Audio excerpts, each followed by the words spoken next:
누가복음 17장 1절부터 19절까지의 말씀을 통해 감사의 신비를 경험한 한 사람에 대해서 같이 은혜 나누고자 합니다.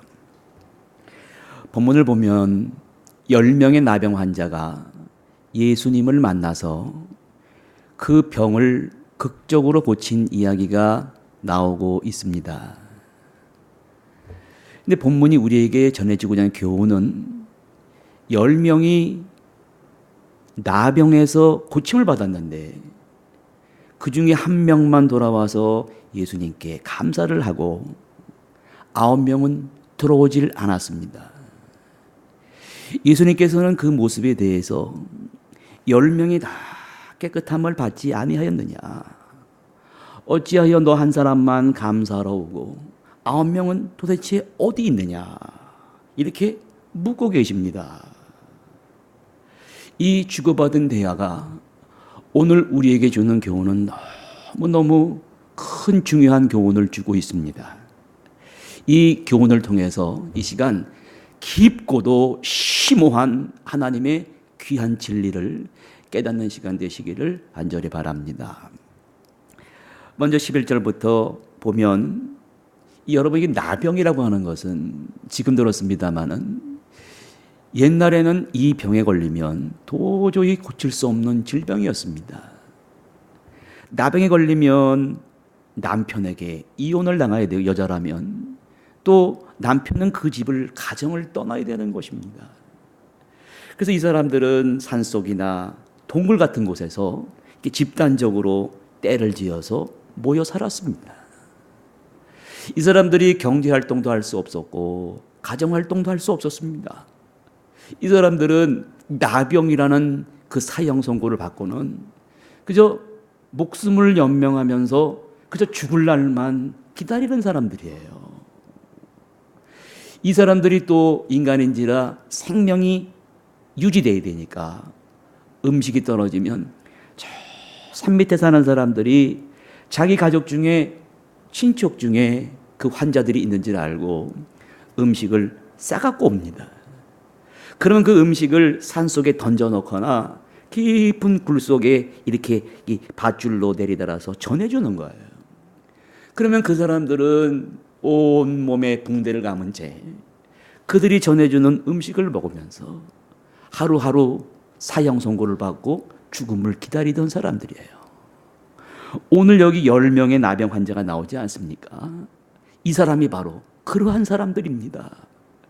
하루에 하루를 죽을 날만 기다리며 음식이 들어오는 것을 먹고 생명을 유지하고 있다가 어느 날 음식이 들어오지 않는 거예요. 그러니까 10명의 이 나병 환자들이 떼를 지어서 마을로 내려오게 됐습니다. 그런데 여러분, 이 10명의 나병 환자들이 그 마을로 내려온 순간은 그들에게 인생에 있어서 가장 중요한 시간이요, 기회였습니다. 오늘 본문에 예수님께서 예루살렘으로 가실 때 사마리아와 갈릴리로 지나가시다가 이 10명의 나병 환자들이 들어오는 길목에 서로 마주하게 됐습니다. 여러분, 이러한 기회가 얼마나 소중한 기회입니까? 근데 이 사람들은 비록 나병에 걸렸을지라도 예수님에 대한 복음을 들었던 사람이에요. 저 먼 발치에 보니까 예수님이 제자들하고 지나가고 계십니다. 그 중에 한 사람이 얘기합니다. 우리가 저 예수님을 찾아가서 병을 고쳐달라고 외쳐야 된다. 그래서 10명이 서로 동감했습니다. 그래, 맞아, 이때야. 근데 여러분, 이 사람들은 레위기 13장에 보면 문둥병, 나병 환자들은 어떻게 되는가? 그 사람들은 정상인을 만날 수가 없습니다. 얼굴을 가리고 상처를 가리고 멀리 서서 나는 부정한 자입니다. 나한테 가까우지 마세요.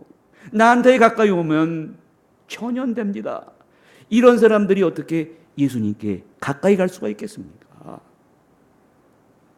성경에 보면 혈루증 앓는 여인은 그 사람을 비집고 들어가서 예수의 옷가를 만지는 그러할 수 있었습니다마는 이 사람들은 사회에서 버림받고 소외당한 사람들이에요. 이 사람들이 할 수 있는 방법은 한 가지입니다. 큰 소리로 예수 선생님이요, 우리를 불쌍히 여기소서. 예수 선생님이요, 우리를 불쌍히 여기소서. 그렇게 큰 10명이 말입니다. 힘껏 소리를 질렀습니다. 예수님께서 제자들하고 지나가시다가 저 멀리서 소리 지르는 그 나병 환자의 모습을 보셨습니다. 그 소리를 들으시고 오늘 보시고 이르시되 뭐라 그러십니까? 가서 제사장들에게 너희 몸을 보이라. 우리의 상식으로 좀 이해되지 않는 말을 하지만 여러분, 나병 환자들에게 있어서 이 말은 그 병이 고쳐졌다라는 선언입니다. 구약 시대에 보면 이런 말이 나옵니다. 나병에 걸리거나 혹시 나병에 걸렸다가 상처가 고름이 치유되는 경우 당시의 의사는 제사장이었습니다. 제사장한테 가서 내가 나병에 걸렸습니다, 나를 불쌍히 여겨달라고. 그러면 제사장이 어린 양을 잡아서 그 피를 오른쪽 귓불에 바릅니다. 또 오른손 엄지손가락에 바릅니다. 마지막 발가락에 발가락에 바릅니다. 또 어린 양의 기름을 가지고 그 환자의 머리 위에 붓습니다. 그리고 그를 위하여 정결케 하는 예식을 행하는 거예요. 오늘 10명의 나병 환자에게 가서 제사장에게 너희 몸을 보이라. 그 순간은 이 사람들의 나병이 낫질 않았습니다.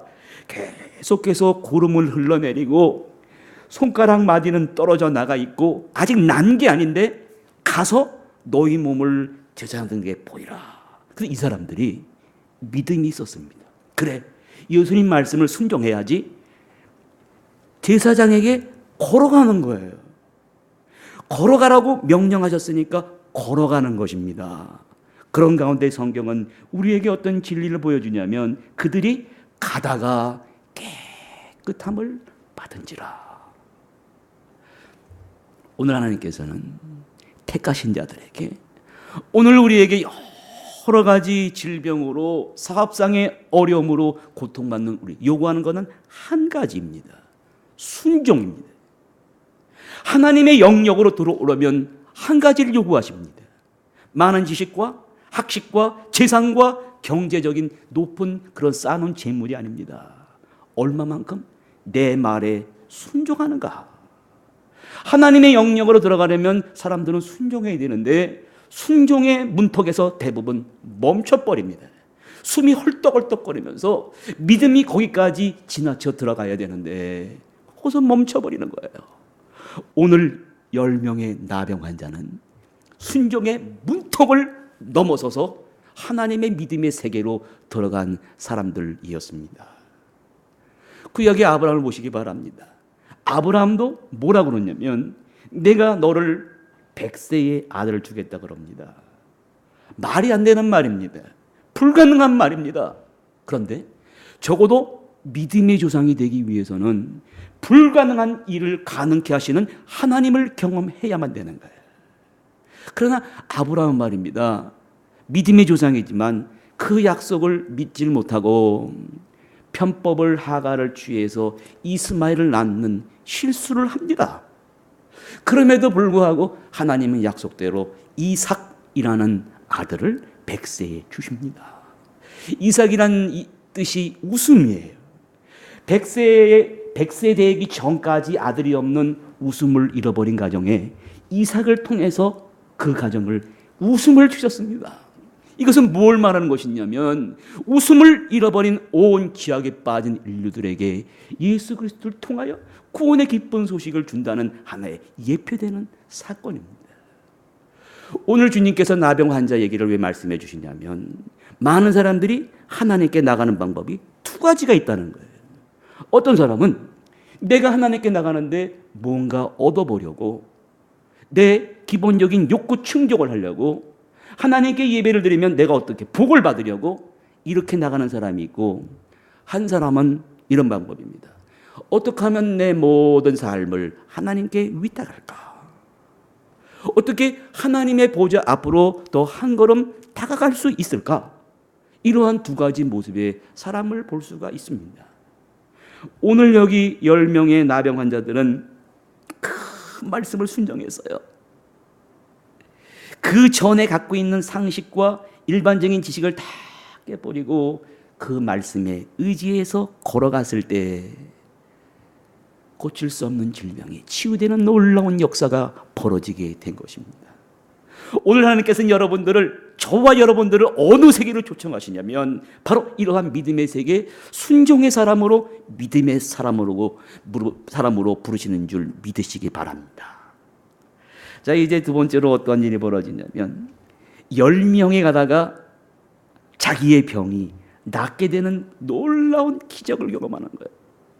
그런데 서로의 얼굴을 바라보면서, 서로의 상처를 바라보면서 구름이 먹고 피부가 옛날에 그 나만 장군이 아기 피부처럼 깨끗해지듯이 10명의 환자들이 자기의 그 나병 환자가 모습을 낫는 걸 보고 너무너무 기쁜 것입니다. 그런데 오늘 성경은 우리에게 좀 안타까운 장면을 보여주고 있습니다. 무엇이냐면 10명의 나병 환자들이 깨끗함을 받았는데 그 중에 한 사람만이 하나님 감사합니다. 하나님께 영광을 돌리는 거예요. 내가 고칠 수 없는 이 질병을 낫게 해주신 하나님께 영광을 돌리고 가던 길을 멈추고 돌아와서 예수님께 가는 거예요. 예수님께 찾아가는 것입니다. 예수님께 찾아가서 본문에 보면 그 자리에 무릎 꿇은 게 아니라 그냥 엎드렸어요. 쫙 엎드렸습니다. 그리고 예수님 감사합니다. 너무너무 감사합니다. 내 이 질병. 근데 그 사람은 사마리아인이라고 성경은 증거하고 있습니다. 그때 예수님께서 뭐라 말씀하시냐면 10명이 다 깨끗함을 받지 아니하였느냐. 어찌해 너 한 사람만 감사를 할 줄 알고 9은 어디가 있느냐. 여러분, 이 말씀은 예수님 너무너무 가슴 아파하시는 거예요. 10명이 고칠 수 없는 질병을 고쳐줬건만 한 명은 돌아와서 감사할 줄 아는 믿음과 신앙을 가지고 9명은 어디론가 사라져 버렸습니다. 예수님께서 10명의 나병 환자들에게 너 가다가 병 나은 걸 보고 돌아와 감사라고 그랬습니까? 여러분, 감사는 의무나 조건이 아닙니다. 자발적인 거예요.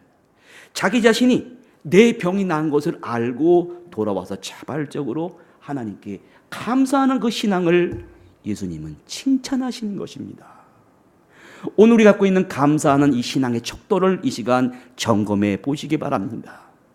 우리가 죽을 수밖에 없는 죄인입니다. 우리를 그 죄악에서 건져주셨습니다. 그 보혈의 은총을 건져주셨는데 나는 과연 어떻게 감사하는 그런 자세를 가지고 있는가? 그래서 어떤 사람이 이 9사람에 대해서 좀 연구를 한 작자 미상에 이러한 글이 있다고 그럽니다. 9명이 왜 감사를 할 수 없었는가? 이랬을 것이다라는 거예요. 가다 보니까 자기 병이 낫습니다. 그러면서 하는 말이 야, 이거 진짜 난 거야? 의사인 제사장에 가서 낫는지 안 낫는지 확인해 봐야지. 지금을 말하면 MRI 촬영도 해보고 CT 촬영도 해보고 의심했다는 거예요. 두 번째 사람은 계속해서 변명이 이어집니다. 창세 이래로 죄를 지은 인류들은 말입니다. 감사라고 하는 것보다 변명하는 거예요. 그 후예들이 계속해서 변명합니다. 한 명은 나을 때가 됐으니까 낫지 이러는 거예요. 감사하는 시간과 기회를 잃어버리면은 이러한 변명하는 자가 됩니다. 그것은 마귀가 주는 것입니다. 세 번째 사람은 계속해서 우리들의 모습입니다. 뭐라 그랬겠습니까? 감사는 좀 나중에 하고 내 모습이 좀 더러우니까 냄새도 나고 깨끗해졌으니까 이제 목욕 좀 하고 깨끗한 의복을 입고 예수님께 선물을 사고 그리고 가야지 하고 잊어버린 거예요. 이 9사람의 공통된 점은 예수님의 절대적인 능력을 상대화시켜버리는 거예요. 그 어마어마한 하나님의 능력을 내가 병고침을 받았는데 그 능력을 인정을 안 하고 그저 말씀만 하셨는데 나를 또 만져주시고 치유시켜 주신 것도 아니고 말만 했는데 이러면서 이 사람은 영원히 감사할 수 있는 기회를 여러분 잃어버리고 말았습니다. 하나님께서는 감사를 잃어버리고 사는 사람에 대해서 형벌을, 그 법을 만들어 놓지는 않았어요. 그러나 유대인의 한 그 탈무드에 의하면 이러한 얘기가 있습니다. 감사를 잃어버리고 사는 사람은 하나님께서 이미 불행이라고 하는 그 벌로 심판하신다는 거예요. 감사를 잃어버리니까 그 사람 입에서는 계속 원망과 불평이 나옵니다. 그 순간부터 그 사람은 불행이라는 심판이 시작되고 있는 것입니다. 오늘 우리가 감사하는 이 신앙의 모습, 이 신앙의 척도를 우리가 돌아봐야 되겠습니다.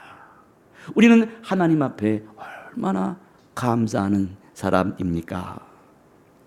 이제 한 명의 사마리아인이에요.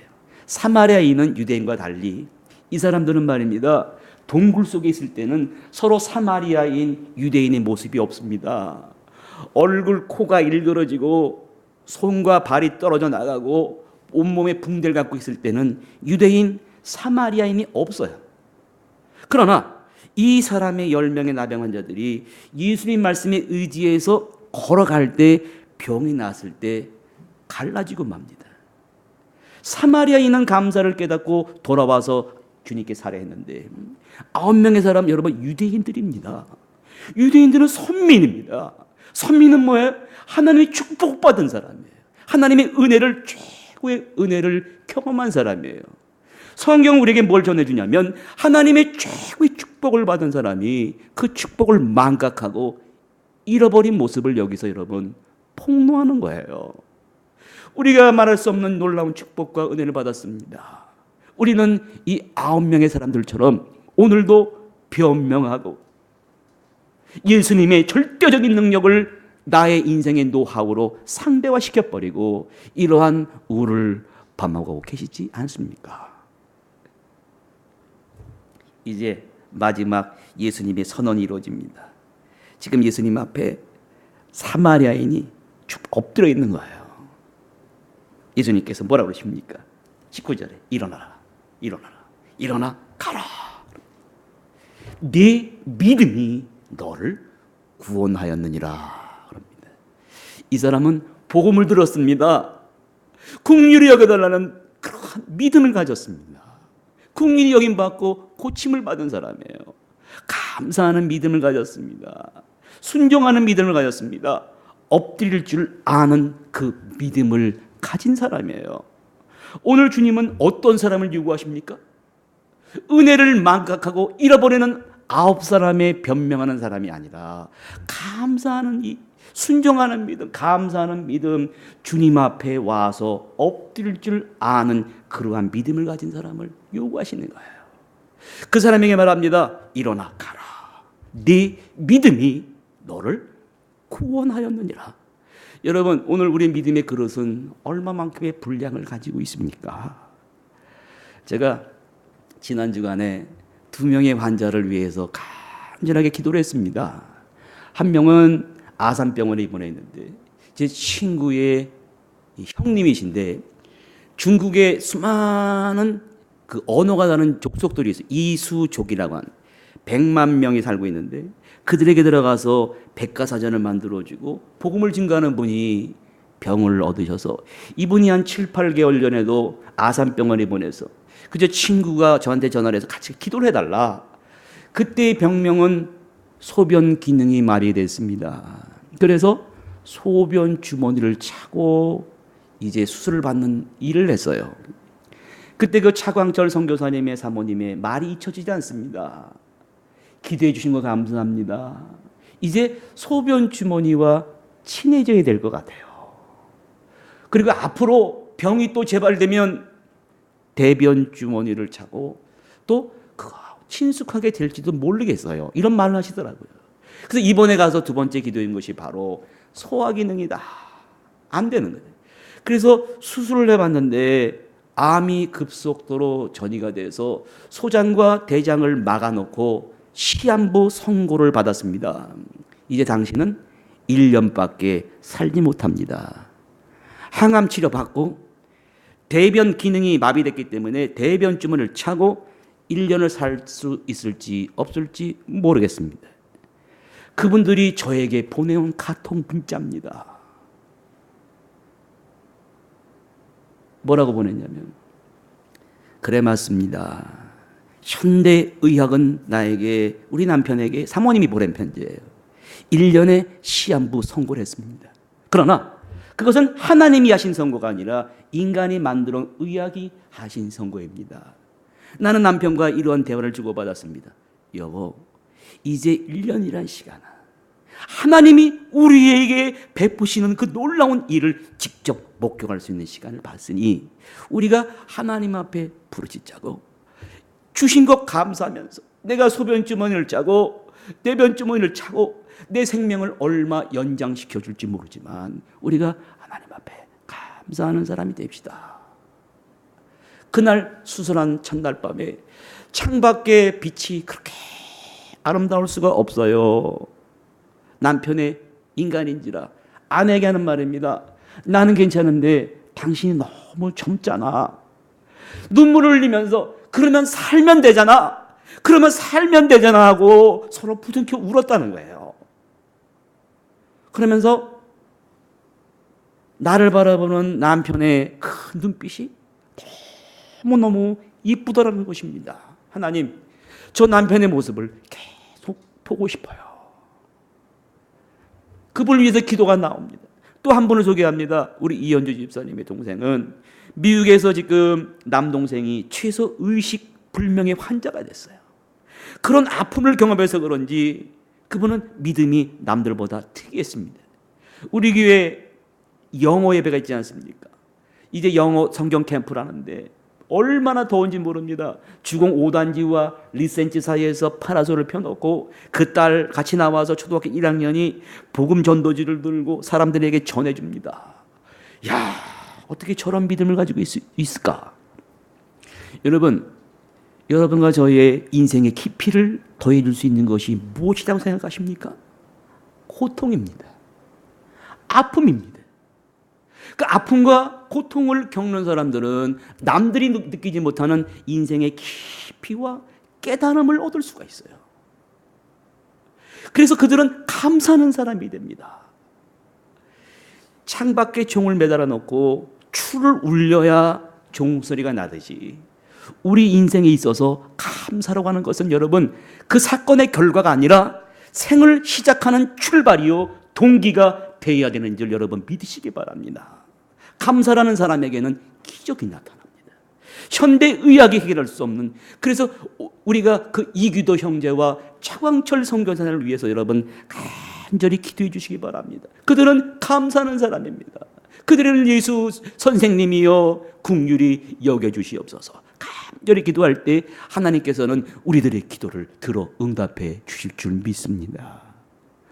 오늘 나병을 고쳐주신 놀라운 치유와 구원의 능력이 오늘 주일날 나오신 모든 여러분들의 삶과 현장 속에 동일한 치유의 구원의 기적이 펼쳐지기를 주님의 이름으로 간절히 축원드립니다.